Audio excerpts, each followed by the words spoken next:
What's up everybody, my name is Dwight and welcome back to GeForce Garage. Today we brought in Dave Cathey, aka Insolent Mods, and his eco build featuring the brand new GeForce RTX 4060.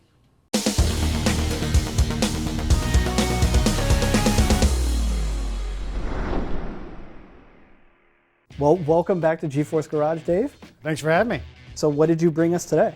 Today I've got my eco build. Nice.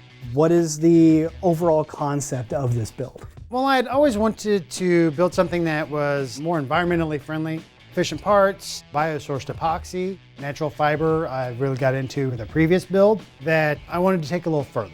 Yeah, I think I vaguely remember your last build. It was jute something? Jute, gotta be kidding me. And it was made out of jute fiber or burlap.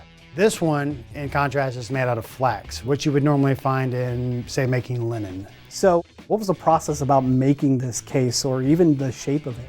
Well, first you've got to come up with a design, and I wanted to do something a little more interesting than just a square box.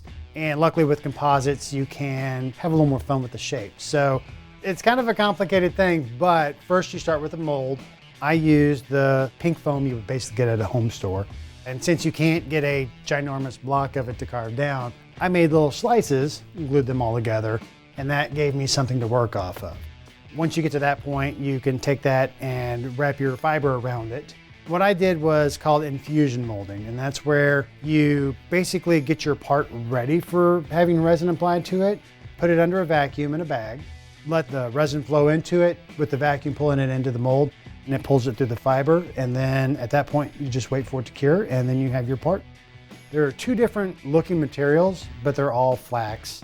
The top and the bottom are a weave that were one part that I made out of one mold, and then this whole outer section is actually one piece that I cut a door out of. So it was easier to make it in one go, that way everything matches up.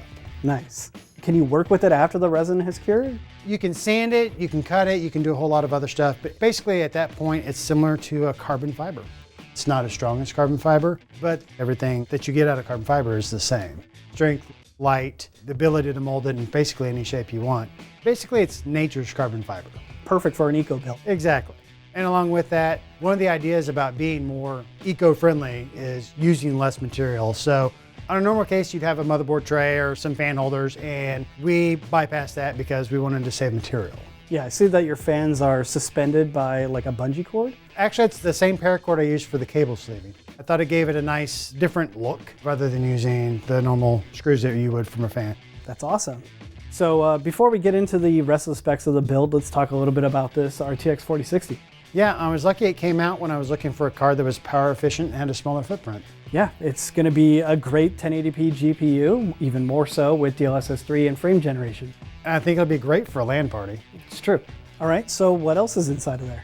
Well, to keep with the powerful but efficient idea, I've got a Intel 13500 with a Noctua cooler, since air was plenty for cooling it, on an ASUS Strix motherboard with 16 gigabytes of RAM and a 2 terabyte M.2 drive. We've got some ROG Strix fans cooling it all. And since we tried to go low power and all that, it's actually on a 450 watt power supply. Well, I think it's time that we install a couple of games and see how well it performs. Sounds like fun. The RTX 4060 was designed to not only give you the edge in competitive games, but also allow you to experience immersive gaming with ray tracing and DLSS 3. So let's check it out in a couple of games. Over in Diablo 4 at 1080p Ultra with DLSS 3 and frame generation, inside and outside of dungeons, I stayed at just above 200 FPS. Heading into Overwatch 2, again at 1080p Ultra with reflex on, we saw around 200 to 220 FPS on average while in gunfights. Lastly, in Returnal with graphics and ray tracing set to epic with DLSS 3, we saw a very steady 130 FPS at 1080p. Well, thanks Dave for coming by. I always like seeing these scratch builds that you bring in. Thanks for having me. It's always a pleasure to stop by. Thanks to our partners over at ASUS for contributing parts to this 4060 eco build. If you guys enjoyed this video and want to see more, hit that subscribe button down below, and I'll see you for the next one.